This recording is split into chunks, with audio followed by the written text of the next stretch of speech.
Back in the good old days, marked rooms had some of the highest tier loot that you could possibly imagine in them. You could find things like weapon cases, med cases, high tier weapons, and even colored keycards if you were lucky enough. This made marked rooms one of the biggest hotspots on the map, and players would run full speed to them at the start of every raid. But nowadays, finding items like that is just a distant memory. So what happened? Over the years, marked rooms have been heavily nerfed, but one thing has always remained the same. You never know what might be behind that door. With the release of patch 13.5, it seems like they're somewhat back to their former glory, and I know by now you might be asking yourself, how good are marked rooms in the current state of Tarkov? So to answer that question, I'll be running the RBBK marked room 10 times so you don't have to. Did you guys know that 98% of you that watch my videos are not subscribed? That's insane. Do me a favor, go ahead and hit that subscribe button, and you might as well turn on notifications while you're at it. Just make sure you don't miss out on any future videos. That's all I'm asking. All right, so before we jump straight into all of the runs, going over the numbers and everything that we got, I think it's pretty important to go ahead and show you guys how much this key costs. When I bought mine, it was sitting around 900K. The price has gone up a little bit, sitting around 1.1 million rubles, which in my opinion, this is totally worth it. Now, a lot of you guys might be like you were in the scav case series and say, oh, 10 runs isn't enough. But if you look, this key only has 10 uses. So we're going to go through 10 runs. I'm going to show you guys everything that I got. I'll have a clip of each run in the background, as well as an image of all the items in my backpack. And then we will also have a spreadsheet with all of the items and how much we sold everything for. So again, just like the scav case series, this is totally just for fun. This is not meant to be super in-depth math, numbers, all that good stuff. You guys have heard me say it before.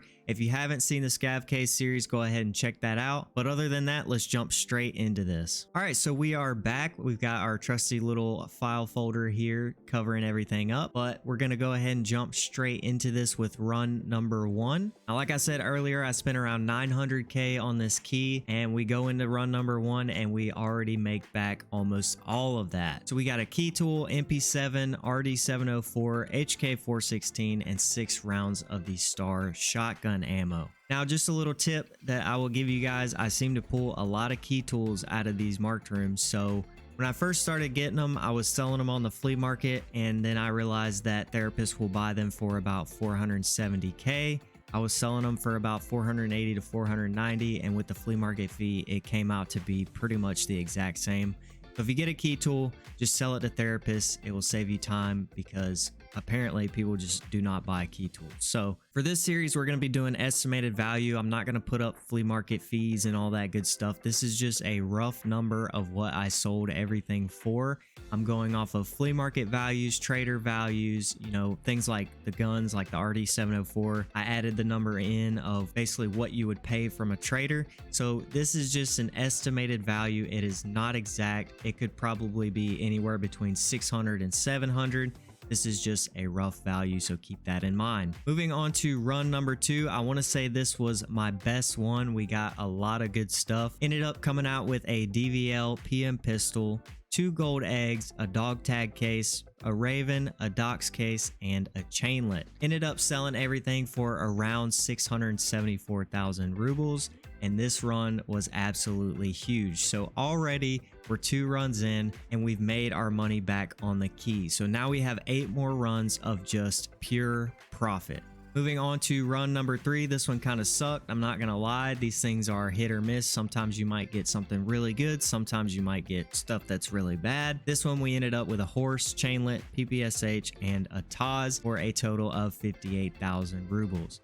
Now, one thing that I will say when it comes to this marked room, so about 80% of the time when I would go to this RBBK marked room, it was obviously not looted, and it was very rare that I came over here even late into the raid where somebody had already hit it. It seems like a lot of people still think that the marked rooms are trash, which they have been for a while.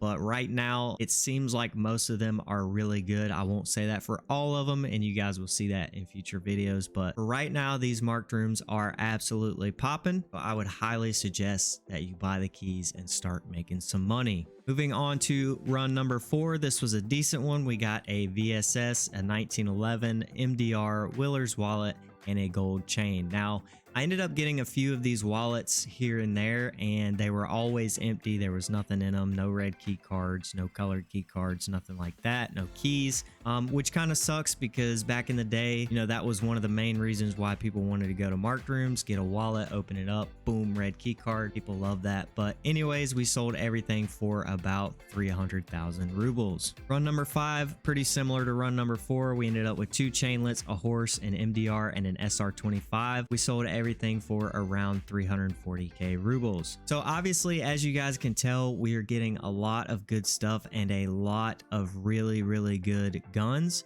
So if you're looking to get guns without paying for them, maybe you want to get guns that are only offered by trade, this is something that you can look into. Moving on to run number 6, this one jumped back up pretty high. We got an RSAS, 2 Mark 17 scars, 2 horses, an RGN impact grenade, and a gold chain. Now, I will say between all of the marked rooms that I've been hitting, because I'm hitting as many as I can to try and get these videos filmed for you guys, I am getting a lot of RSASs. So if you're stuck on that gunsmith where you need an RSAS, pick up a marked room key and start hitting it. I guarantee you, you will get one within 10 runs. I mean, I'm just getting these things like crazy. My weapon stand is full of them. I don't even really use DMRs like that, but I have them. So if you're looking for an RSAS or an SR25, an RD, a SCAR, crazy guns like that, this is going to be the best way for you to get them. Run number 7, we got another key tool, a roller, gold chain, a 416, and 3 rounds of flechette ammo, and we sold everything for 627,000 rubles. Now, one thing that's pretty crazy, these flechette rounds, I picked them up just because obviously I'm picking up everything out of these, but then I went to the flea market and saw that they were selling for like 7,000 rubles a round. So if you find flechette ammo in raid,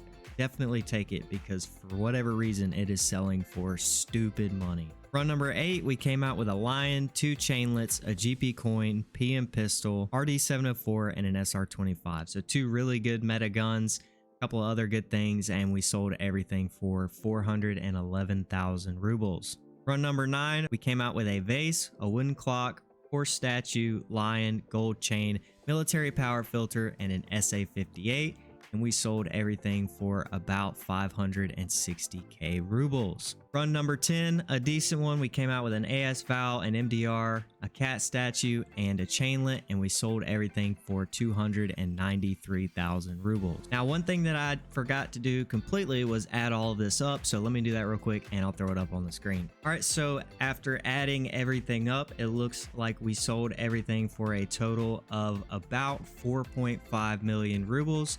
If you go ahead and subtract the 900,000 that I paid for the key, our total profit is going to be somewhere around 3.6 million rubles. Now, obviously, keep in mind, I believe I died on a couple of these. I kept the high ticket items in my gamma, but obviously, most of this stuff is going in your backpack. So if you die, you're going to lose some of that money. But again, these are estimated values. No matter what, at the end of the day, I still made a huge profit off of this key that I only spent 900k on. So is running RBBK worth it? Yes, absolutely. This key is just completely broken right now. You will get some insane items out of it. And keep in mind, Reserve has 3 different marked rooms, and it is totally possible to hit all 3 of them in one raid. Sometimes I was hitting just 2 of them. My bag was full and it was time to get out. I was in there for maybe 8 to 10 minutes. These marked rooms, I don't know if they got a buff or what happened, but they used to be just completely terrible, and now they are ridiculous. So my advice is go pick yourself up an RBBK key. If you want to wait on the other 2 for Reserve, don't worry, I got a video coming for you just so you guys can get an idea. But the RBBK key is 100% worth it. Go grab the key now before it skyrockets to 2 million, because somehow I seem to have an effect on the prices of things. I'm sorry about that, guys, but you know, I'm a man of the people. I want people to know. So anyways, I hope you guys enjoyed this video. I hope you guys will enjoy the rest of this series. As you probably know, there are a ton of marked rooms in Tarkov. This will be going on for a while. If you guys happen to pick up this key and start running it, let me know what kind of crazy things you're getting out of it. I'd love to know what, you know, the highest tier of item you can get, because obviously the wildest things that we were getting was key tools, a docs case, dog tag case, stuff like that. So let me know what kind of wild stuff you guys are pulling out of it. But other than that, I'll see you guys in the next video.